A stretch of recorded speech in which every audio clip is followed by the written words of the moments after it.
computer programmed reality.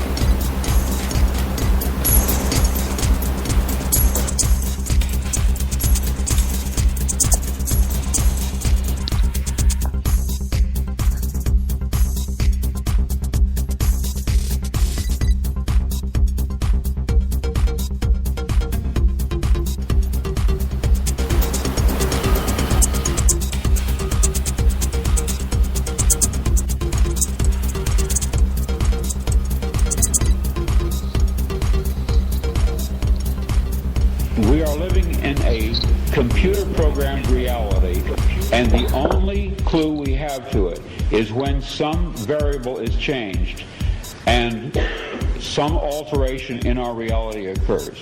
We would have the overwhelming impression that we were reliving the present, déjà vu, perhaps in precisely the same way, hearing the same words, saying the same words. I submit that these impressions are valid and significant, and I will even say this: such an impression is a clue that at some past time point a variable was changed, reprogrammed as it were, and that because of this an alternative world branched off.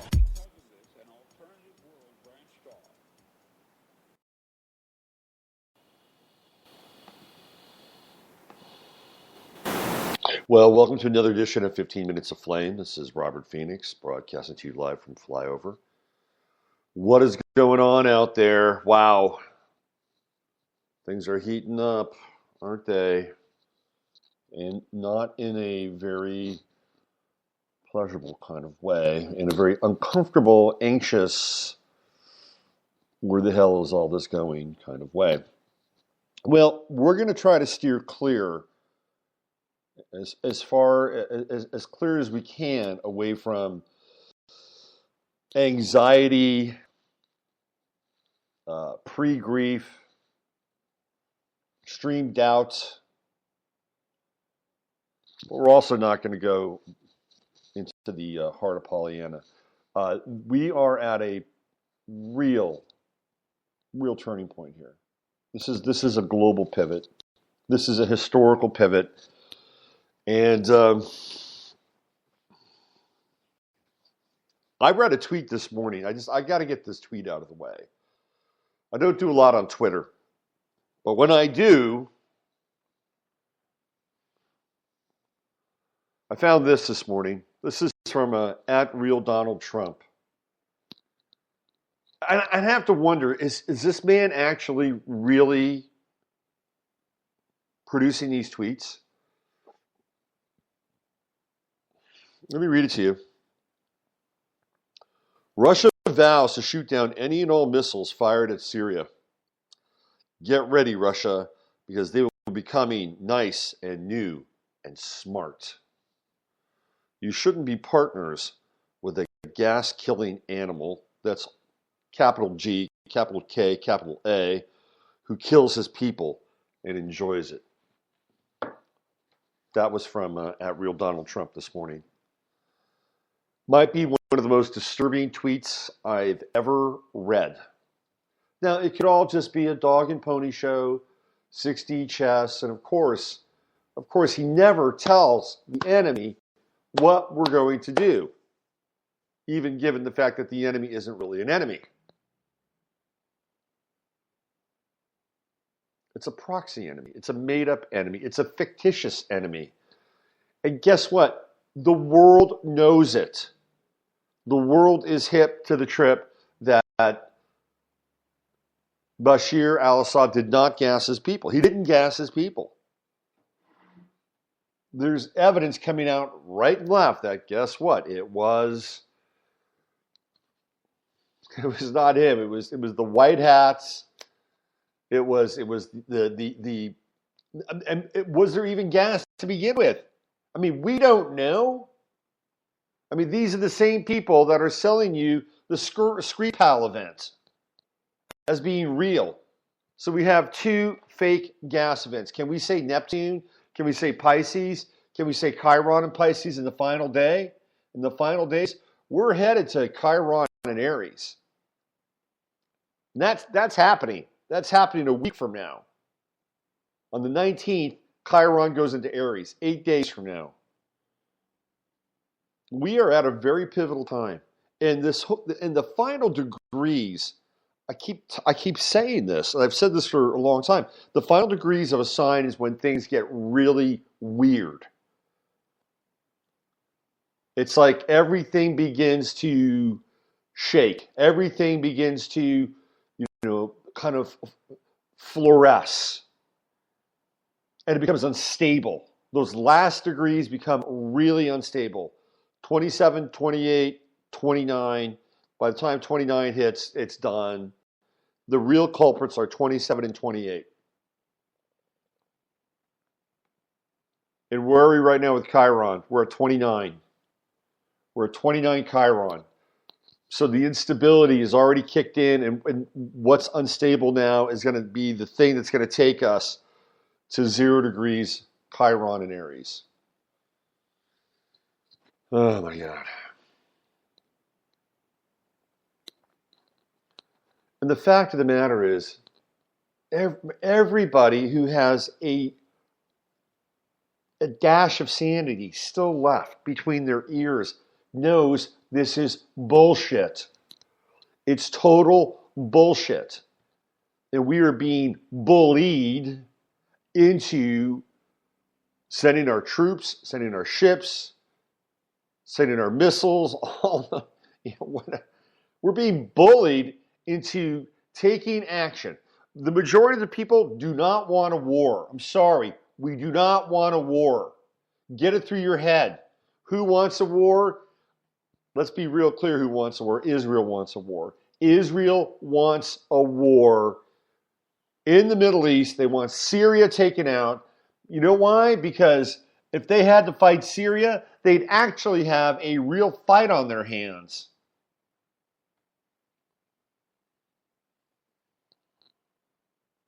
Last time Syria got into a fight, they got their asses kicked. They went into Lebanon, and the Lebanese kicked their asses. They had to leave with their tails between their legs. They're really great at beating up, torturing, killing defenseless Palestinians. They're great at that. But put them up against a real army, let's see how they do. So they don't want to deal with Syria. But they'll get the United States to deal with Syria. Oh, you go on over there. You go fire your missiles. You go take out Bashar Assad. By the way, Russia is there. And if you happen to get into World War III, it's no big deal. We got your back. Yeah, right. Right. People are waking up to this. If anything comes out of this, if anything positive comes out of this, it will be the fact that finally Israel will be exposed. They'll be exposed for who they are and what they're doing and what they have been advocating for us for years to do. If anything comes good out of it, anything good or positive comes out of this, it will be that awareness. Most people will not want to talk about it, not want to think about it, not want to address it because it makes them feel too uncomfortable. And then you have the idiotic scourge of the born-again Christian community, the dispensationalists, the Baptists, the Methodists, the Christian Zionists, who just stand with Israel because it's the Holy Land and they share part of the Bible together. It's like a timeshare. They share part of the Bible together. And oh, by the way, it's got to be a certain way because prophecy-wise, that's what the Lord says. That's what the good book says. And that's how it's going to get rolled out. Because if they've got any shot at the afterlife and the rapture and to get the hell out of this place, these are all the elements that have to be put into place so that it can happen. And they're cheering it on. Let's go, boys! Bring it on! Armageddon time is here. Woo! Getting closer and closer. You know what they'll be like? They'll be just like those people that sit on that bluff that overlooks Gaza in their deck chairs, in their little plastic folding chairs, with their food and their drinks, watching the missiles and the bombs go off in Gaza. They'll be just like them, only about, I don't know, 100,000, 400,000 feet in the air. You know, they'll be at the porch of heaven looking down on the earth, just like those people that are hanging out on that bluff and, overlooking Gaza, watching the whole thing go down. So it'll be levels, like observation decks. Oh, look what's going on down there. My, that is a bloody mess. Oh, aren't you glad you're not there? I'm really glad I'm not there. Let's have a little toast with this ambrosia provided to us by our Lord and Savior. Thank you, Lord and Savior. The ambrosia is delightful, and we're very, very glad that we don't have to be down there.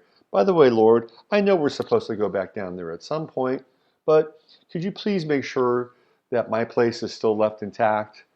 Yeah, it's the one that's it's just outside of Atlanta. It's about 10. Well, you know this. You're the Lord. You know these things. I don't have to tell you where I live. You know all of this. I know, Lord, it's supposed to be your will and your way, but I really liked that place. Oh, you have another place set aside for me. Oh, what place is that, Lord?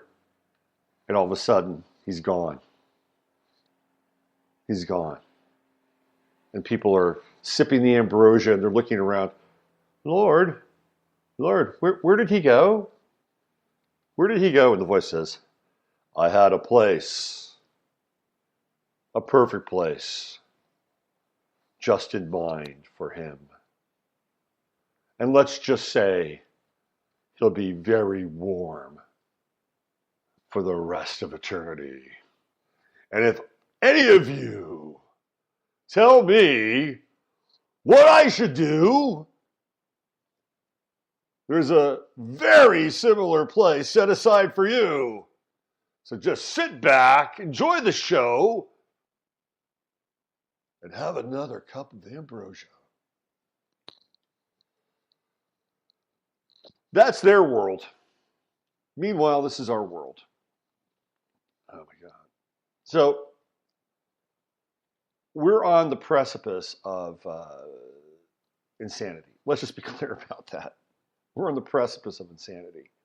These are not your typical average days on Earth.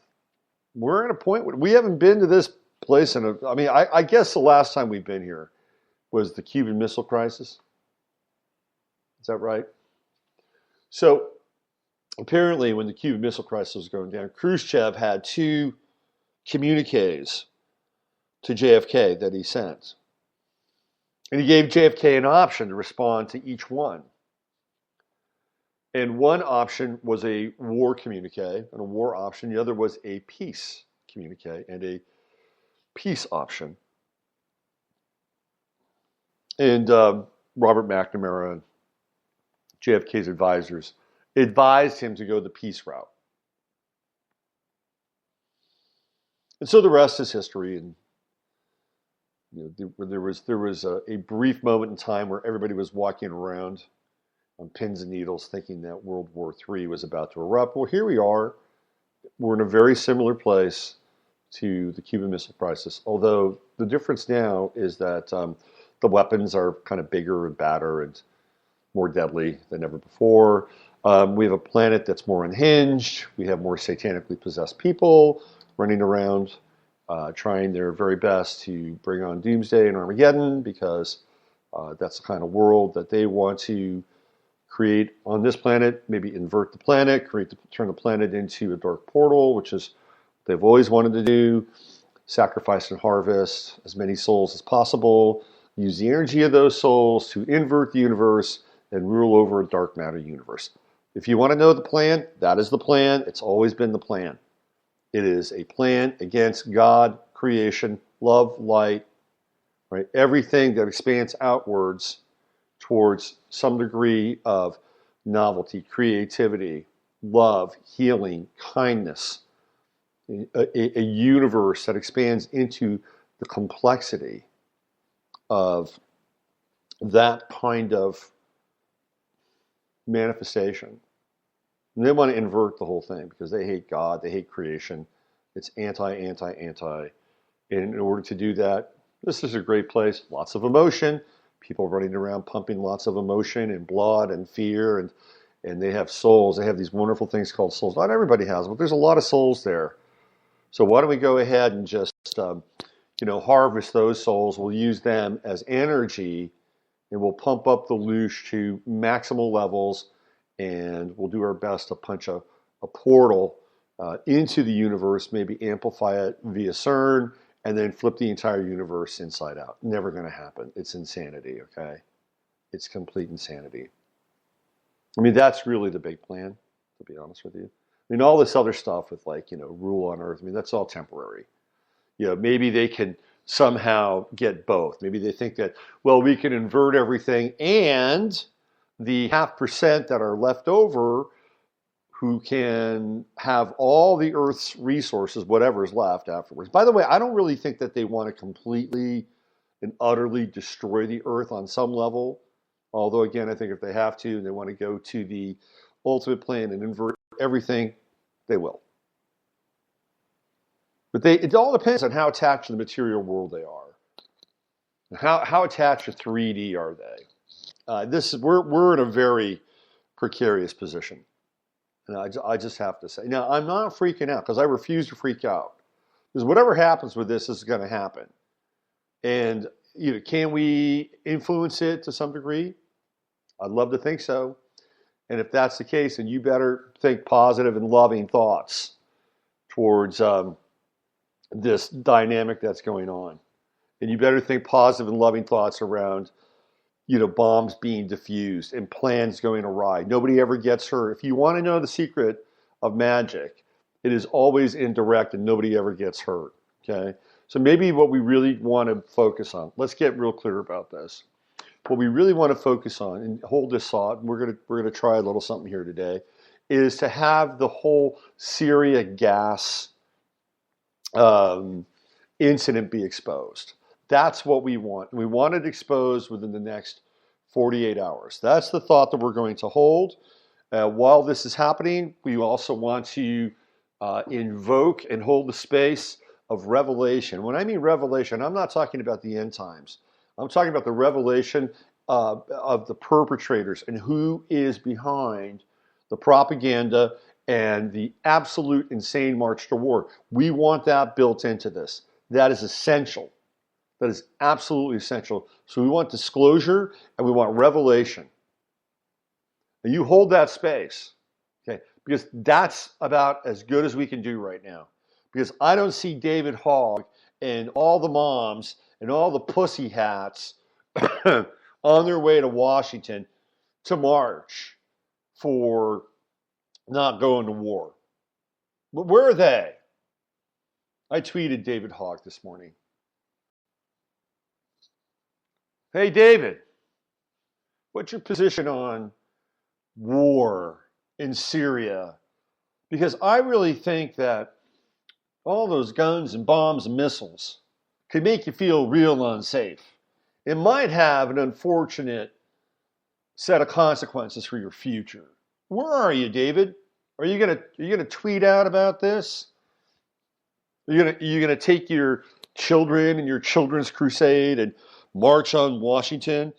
Well, if you want to really march for our lives, you better get your ass to Washington with all your mommies, in all your not in our towns. You better get there and really make an impact. Now, there are people that are calling Mark Krieger. There's a piece by Mark Krieger. It's actually a series of tweets. I'm sorry, it's Michael Krieger. Mark Krieger's a football guy.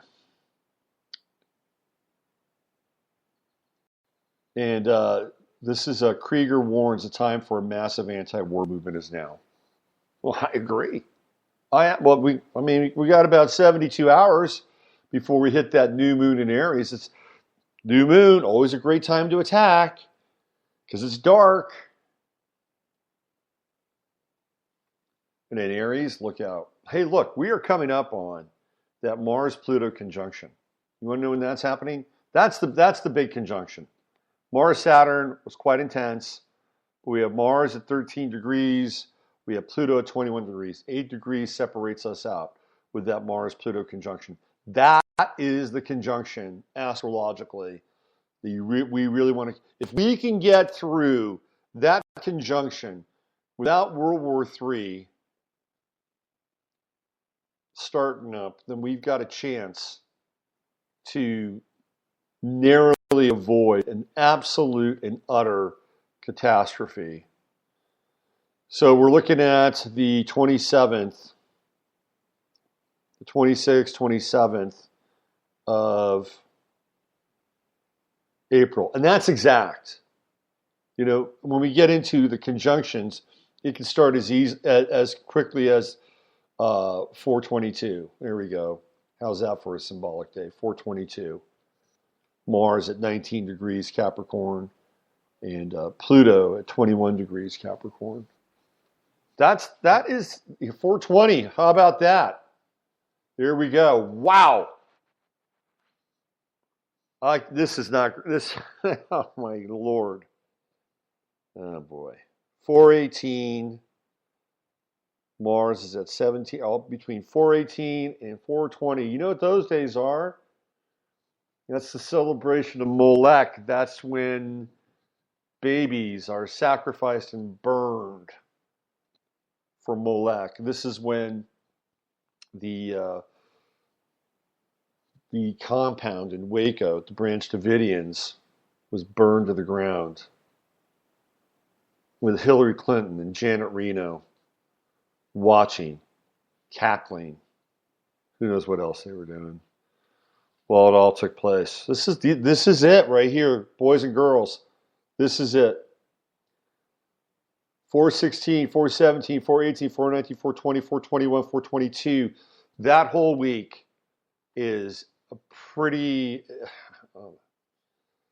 This is the week. I was trying to find a word, but it was escaping me. I didn't want to trivialize it or come up with a rote cliche. All right, so we have some work to do. We're gonna do our best now. We're gonna do our best to hold this space. Every single one of us. We're gonna hold this space, and this space is out of love, out of real love, out of preservation for life, and the grounding of truth. And the space we're going to hold is that the lies to be exposed, that the truth may prevail. And in so doing, the perpetrators of the lies are also exposed. And there is a new potential for awakening. An awakening in a way, in a shape, in a form that's never taken place before. Clarity without prejudice. Clarity without prejudice. Truth without sentimentality. These are the conditions that we invoke for the good of all. And in so doing, maybe the perpetrators of the lies become aware of their own darkness and their own evil tucked away, not so deeply inside their hearts. May they become aware of it so that they are repentant and want to join the rest of us on this planet in a way that is loving and profound and creative. And if not, then may the light of truth do whatever it needs to do with that group of people and the people that support the madness that we are on the precipice of witnessing. Because the world has no place for it. Unless, of course, you're buying into the fact that this is hell. In which case, it's a playground. And they're supposed to be here, and we're supposed to be here, and we get to sort it out and figure it out and go through a whole redemptive process And just like Dante, circumnavigate the bowels of the inferno until we're out of here. In which case, then, hey, grab some popcorn and get ready. But I'm holding out the former versus the latter. And if you have any stake in this game, you would too. Now, we are powerful. We are powerful. And the great illusion is that somehow they're more powerful than us because they control the press, or they control the internet, or they have their fingers on the buttons of switches, or they control the minds of the men who are going to make unilateral decisions for us through some parasitic lock on their consciousness. They're not more powerful than us. But that is a headline. If you get anything out of today, that's a headline I want you to take away from today's show. They are not more powerful than us. Wake up. Wake up. This is a time. This is a time for profound awakening. Absolutely profound awakening. And I'm going to tell you what else right now. This is something I'm going to actually participate in over the next 48 hours. If you have any grudges in your life, if you have any resentments in your life, this is a great time to bury them. Okay? An absolutely great time to bury them. Because we're being given an opportunity right now in the present to be able to move beyond our own petty disagreements, our own petty complaints, the grudges, the pains, the insults, all the things that have weighed us down like anchors, the thorns that have pierced our flesh and dug into our spirits over the course of our lives. Now's a really good time to settle that stuff up. I'm telling you right now. This is a great opportunity. You know, the year is 2018. We are living in the Aeon. This is the Aeon card in the Major Arcana. This is a time of reckoning. This is the end of one age and the beginning of another. Now, theoretically, that other age has to be completely eradicated. But do we have to eradicate it via nuclear weapons? So that all of a sudden humanity can start all over again? And our so-called leaders can emerge from their little termite caves in places like New Zealand, or their deep underground military bunkers, their condos filled and loaded with the best foods, the best drugs, the best sex slaves that they've been able to abduct and traffic. And they get to come out and run the show again because the earth needs to cleanse. I'm offering a different reality. Now, I may be in the minority here, but at the end of the day, I'm a battler. I am. And I've gone through a lot of stuff in my life. And a lot of stuff you people out there don't even know about. And a lot of it in the last 6 months of my life, which I've been very private about for a number of reasons. But I'm not giving up. I'm not giving up until we have to, walk around and scrounge around for cans of food or whatever. That's not the reality of the future that I am holding. The reality that I'm holding is that all of us awaken to the fact that lies and the messengers of lies, the agents of lies, the perpetrators of lies are going to be exposed. And this is the time. And this is the time to get right with yourself. And this is the time to clear your conscience.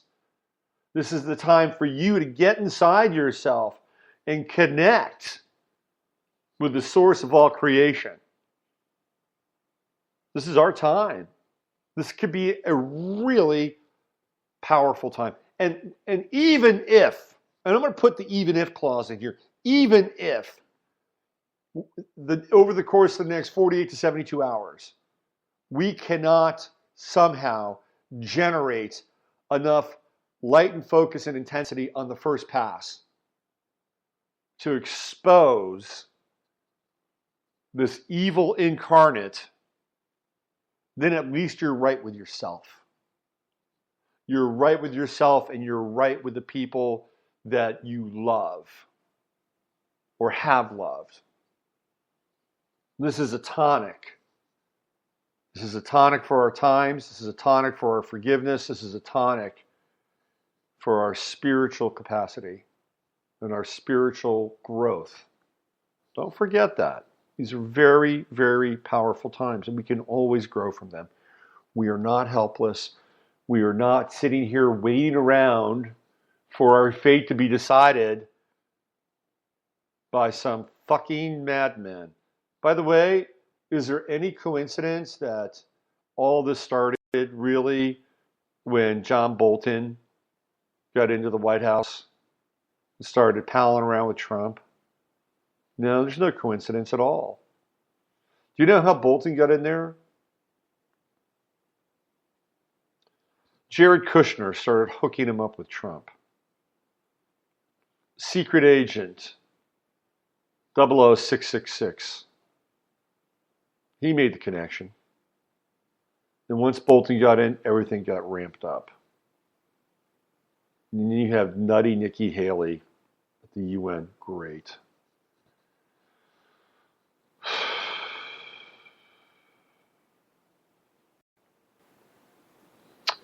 Let's check out the chat room. See what's going on there.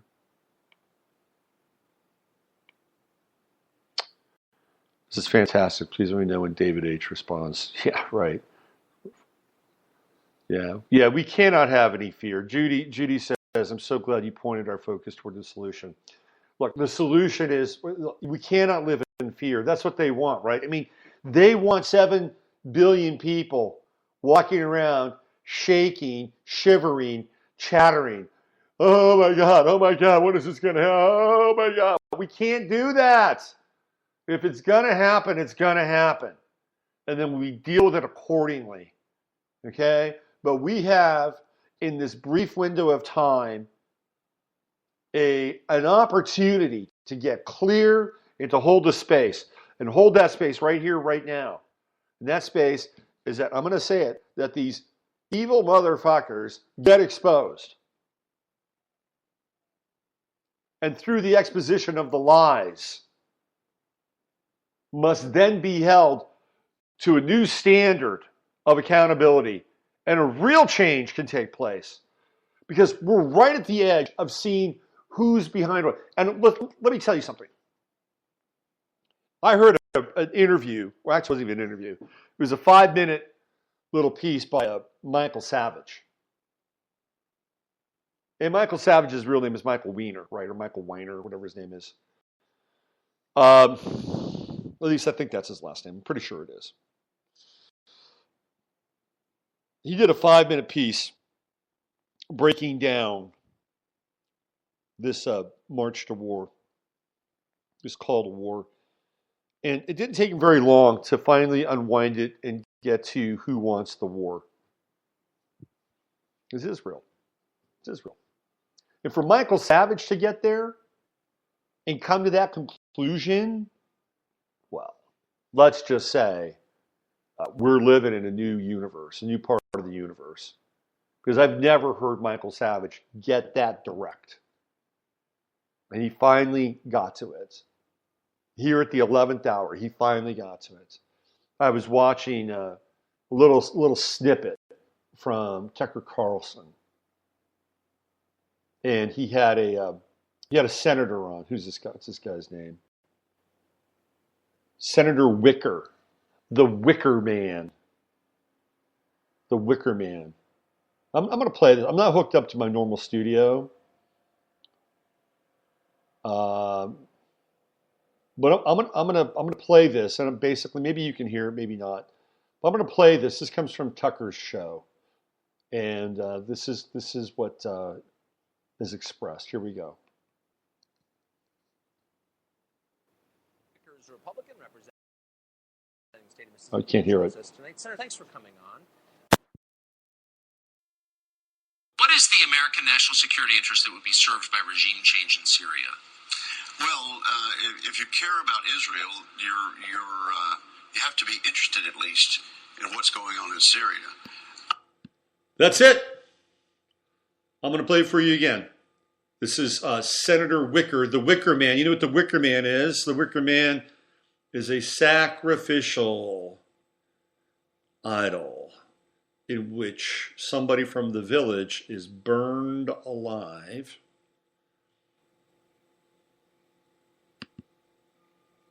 Here we go. For the village. Here we go. I'll play this again. Wicker is a Republican representing the state of Mississippi, and he joins us tonight. Senator, thanks for coming on. What is the American national security interest that would be served by regime change in Syria? Well, if you care about Israel, you have to be interested at least in what's going on in Syria.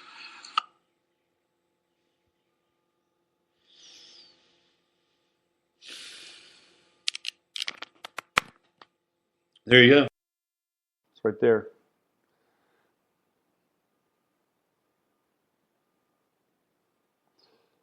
So I want to read just a little brief snippet here from Henry Macau.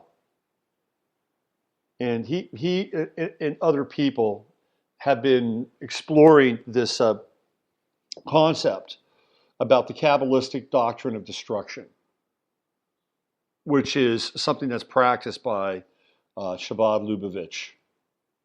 By the way, a whole emissary of Chabad Lubavitch rabbis just met with Trump recently in Washington, D.C.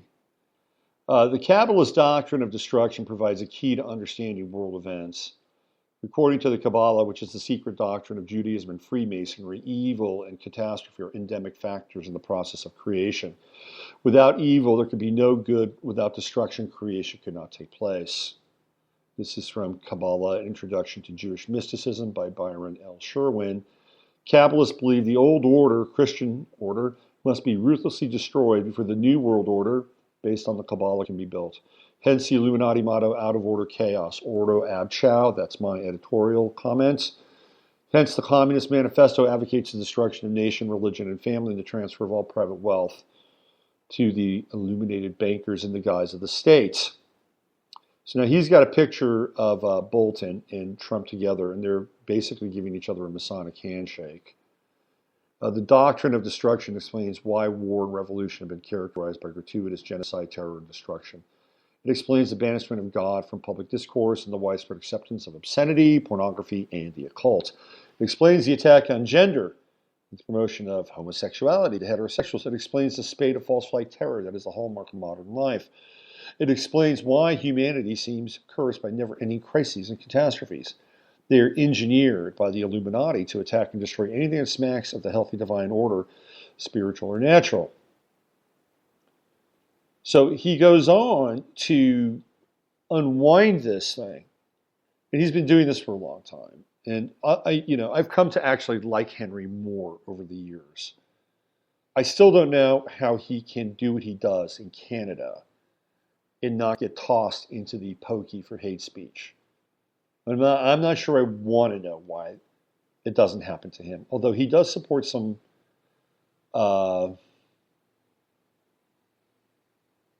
looks like he does support some pretty, how should I say this, radical people. I mean, he really stood by Brendan O'Connell. So props to him. This is the plan, and part of that plan ultimately is to invert everything and to create the ultimate anti-universe. Well, we're not going to take it. I'm not going to take it. I personally plan on holding a space inside of myself for the revelation of the evil come forward. Look, it's happening. It's happening as we speak. I'm a witness to it. That little clip on Tucker, now there are people who watch Fox News, and I don't watch Fox News. I don't watch Fox News. But I like Tucker Carlson. Tucker Carlson did a significant 180. And it's kind of like, he's like the David Knight of Fox. Like Alex Jones has David Knight on Fox, on InfoWars. because David Knight is the conscience of Alex Jones. He allows him to be on that show so that he can espouse more libertarian, more sort of quote-unquote truth-related topics. That's what David Knight is there for. It's not because he's trying to hold down more libertarian or more conservative people in the morning by having him on, although that may be part of it. He's really just an extension of Alex Jones and the manifestation of Alex Jones's conscience, which he's left behind in a kind of a pure and untainted state. That's why David Knight is there. And I think Tucker Carlson kind of plays the same role for Fox News in a lot of ways. By the way, I watched that Alex Jones press conference in Washington. What a shit show. I mean, it was total amateur hour. Total amateur hour. Alex is really good in the studio, going berserk, but he's not good in a public forum. Interesting, right? He came across as being sloppy. He came across as an amateur yesterday. Meanwhile, Roger Stone, who I don't like, he was in his element. That's Roger Stone's element. Washington, public disclosure, speeches. That's not Alex. You know, in that environment, you need to have a speech, or at least have the semblance of being able to have a speech, even if you're going free form. You've got to hold it together. You've got to have a coherent thought. You can't go off on different points and diverge and bring them back to the center. It doesn't work that way. And in that environment, Roger Stone was in a league of his own, even though I don't like him. I'm not sure it was a great look for alternative news. They've got some work to do. Yeah. Okay. So we're talking about Mark Zuckerberg. That's my new nickname for him. The guy's an alien. He's either an alien or he's some kind of like early adaptation of AI. I don't know what is going on with Mark Zuckerberg. The guy's not. He's never to me even remotely expressed anything human except the ability to sweat. And sweat to the point where it's like creepy. It's like I want to take a shower after watching him. So he went before a panel yesterday where 3/4 of the panel were on his payroll. He was not under any oath. He didn't have to answer anything truthfully. He could dance around and he could claim that he doesn't know. It's the same old bullshit, same old dog and pony show. That's all it was. Ted Cruz actually dug into him a little bit. Ted Cruz, by the way, has put on a few pounds. It looks better on him. He doesn't have that Eddie Munster look anymore. He actually sounded like a real politician. I wonder what it would have been like if Ted Cruz had been elected president. I'm not sure Ted Cruz could have beaten Hillary Clinton, to be honest with you. I think the only guy that could have beaten Hillary Clinton would have been Donald Trump. But maybe Cruz could have. I don't know. It's irrelevant at this point. But he was the only guy that dug into Zuckerberg. And of course, he had his talking points. He was evasive. That was nothing. It was just a dog and pony show. That's it. Nothing. Bread and circuses. Bread and circuses. All right.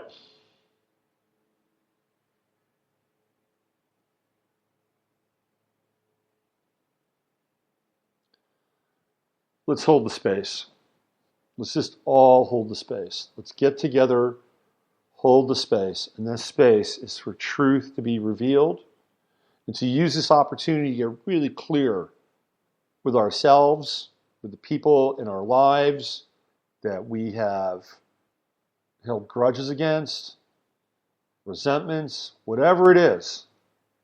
It's a really great time to rectify and let go of that stuff. We are at the final degrees of Chiron in Pisces.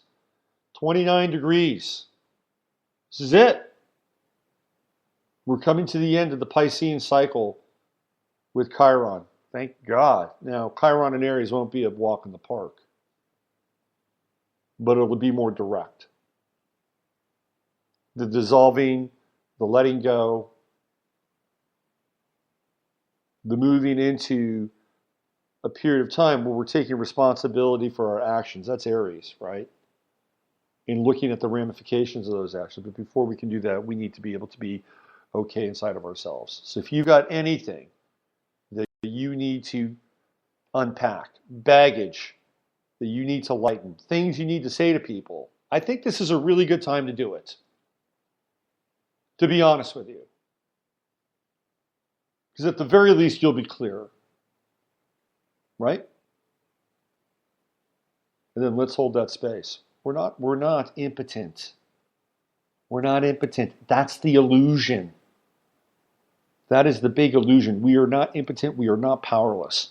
Our power lies in the fact that if we are strong and steady in our hearts and our minds, and we adhere to the truth and the light as massive and creative and as incomprehensible as it can be to us at times, that is the power that we wield. Don't shirk from it. Be steadfast. Hold on to it and hold the thought that these people will be exposed, and this is the hour of their exposition.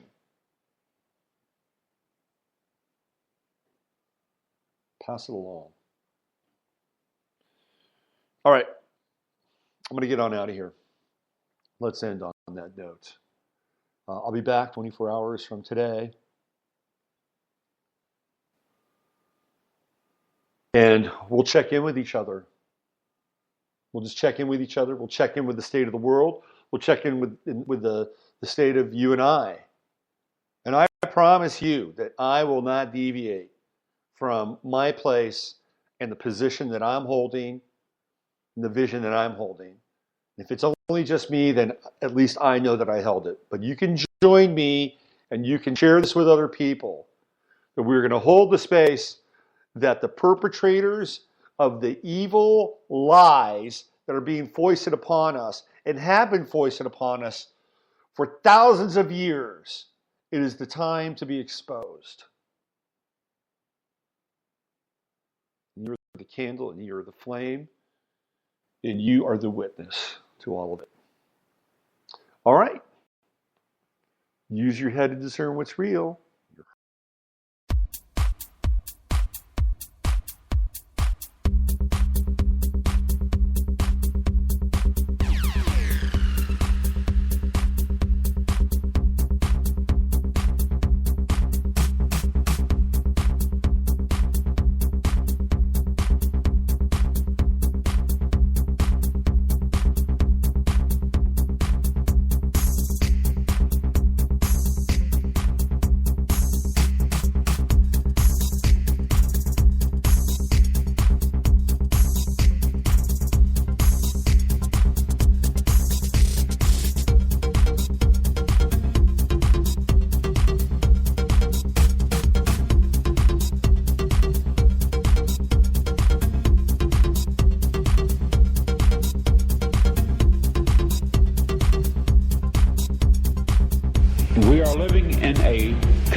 We are living in a computer-programmed reality, and the only clue we have to it is when some variable is changed and some alteration in our reality occurs.